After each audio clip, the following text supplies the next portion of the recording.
Shalom, selamat pagi Bapak Ibu dimanapun Bapak Ibu berada. Tuhan memberkati kita, Tuhan terus menolong, memimpin kita, dan kita terus belajar membangun hubungan yang paling indah, paling intim, paling dekat dengan Dia. Sehingga seperti kata Tuhan Yesus, Dia tidak bisa melakukan apapun sebelum melihat, mendengar Bapaknya. Sebuah hubungan yang intim, dekat sekali, sehingga semua pergerakannya benar-benar mengikuti. Dia sungguh-sungguh akurat, selaras dengan Bapaknya. Dan ini juga kerinduan dan harapan kita semua dengan membangun fokus menjadi manusia rohani, supaya kita bisa akurat dengan Tuhan. Karena manusia duniawi, Kristen duniawi, Kristen kanak-kanak tidak bisa mengerti, tidak bisa memahami apa yang datangnya dari Tuhan. Karena itu kita fokus membangun manusia rohani. Dan pagi ini kita ingin melihat sebuah topik atau judul, saya beri judul ini, jangan jatuh lagi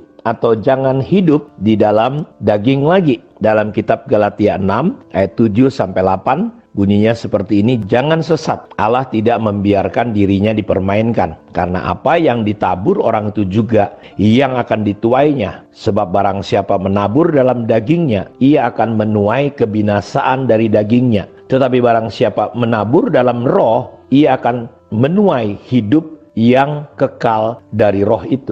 Bapak Ibu perhatikan, jangan sesat.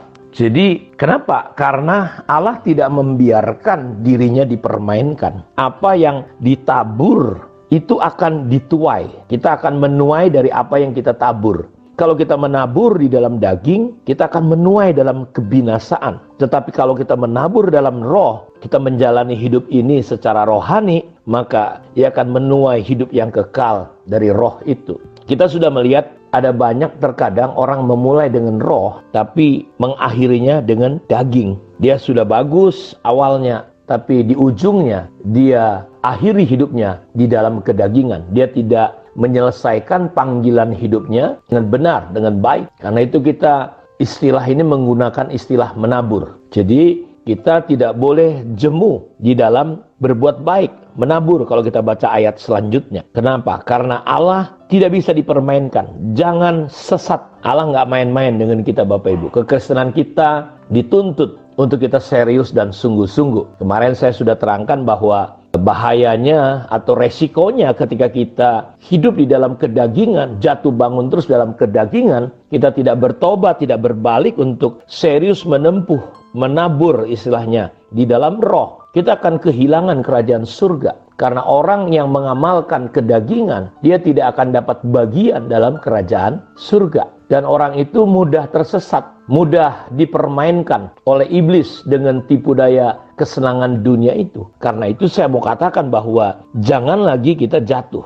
Dari penelitian saudaraku seorang hamba Tuhan, bahwa ada banyak anak-anak Tuhan, hamba-hamba Tuhan, meninggalkan pekerjaan Tuhan. Mereka lari kepada dunia, macam-macam alasannya. Karena kecewa, karena tidak kuat menghadapi tantangan, mereka akhirnya meninggalkan Tuhan, meninggalkan kesetiaan mereka terhadap Tuhan. Mereka tidak sampai dengan finishing well. Sebutkan saja contohnya Alexander Hymenius dalam 1 Timotius 1 ayat 19-20. Beberapa orang telah menolak hati nurani yang murni itu, dan karena itu kandaslah iman mereka. Di antaranya Hymenius dan Alexander yang telah kuserahkan kepada iblis, supaya jera mereka menghujat. Jadi kita lihat orang-orang yang akhirnya tadinya bersama Tuhan, akhirnya melawan Tuhan. Sebutkan saja orang-orang Israel, bangsa Israel yang telah dipimpin keluar dari Mesir. Akhirnya mereka memberontak kepada Tuhan. Ya, sebutkan saja Korah, Datan, Abiram, orang-orang yang tadinya bersama-sama dengan Musa. Mereka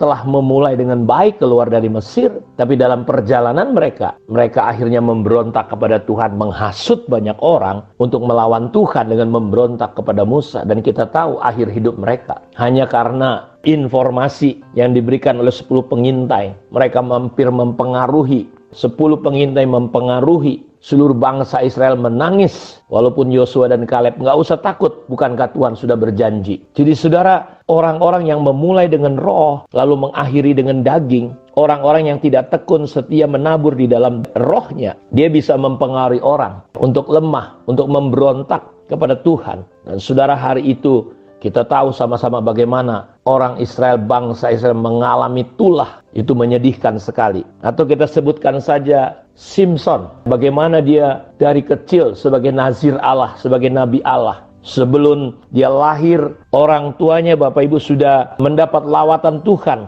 dengan berjumpa dengan malaikat Tuhan. Dan Tuhan berkata bahwa Simson, orang tuanya akan mendapatkan anak, kasih nama Simson. Dan dari kecil, Simson sudah disuruh jangan dipotong rambutnya. Dan kita tahu sama-sama bagaimana dahsyat dan luar biasanya roh Tuhan berkuasa atas hidupnya. Tetapi Simson tidak terus hidup di dalam panggilannya, hidup di dalam kebenaran. Makanya saya tulis statement bahwa berkat itu sebenarnya hanya bonus ketika kita hidup dalam kebenaran, ketika kita hidup berjalan di dalam tuntunan roh, hidup secara rohani, Bapak Ibu. Dan apa yang terjadi? Simson tergoda. Ya, dia tidak mengikuti prinsip bahwa orang Israel itu, Bapak Ibu, apalagi orang pilihan Tuhan, tidak boleh sembarangan menikah. Dan kita sama-sama tahu, Simson menghabiskan waktunya bersama-sama dengan Delilah, wanita pelacur. Sampai akhirnya, Bapak Ibu, kita sama-sama tahu, dia memberitahu rahasia kunci urapannya. Dan itu diambil. Dan sejak itu dia kehilangan roh Tuhan urapannya. Kepalanya dibotakin, matanya dibutakan. Dia jadi budak menggiling, berjalan sehari-hari.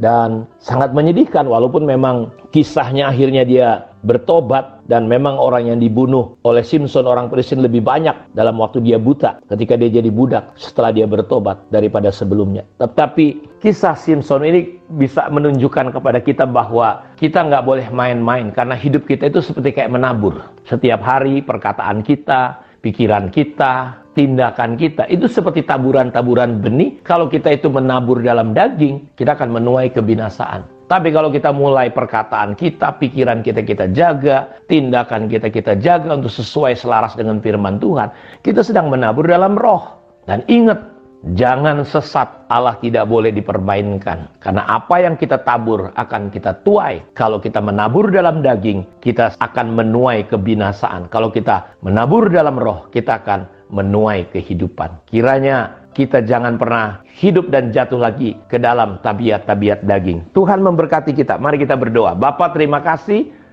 Firman-Mu sudah kami dengar dan tidak akan pernah kembali sia-sia.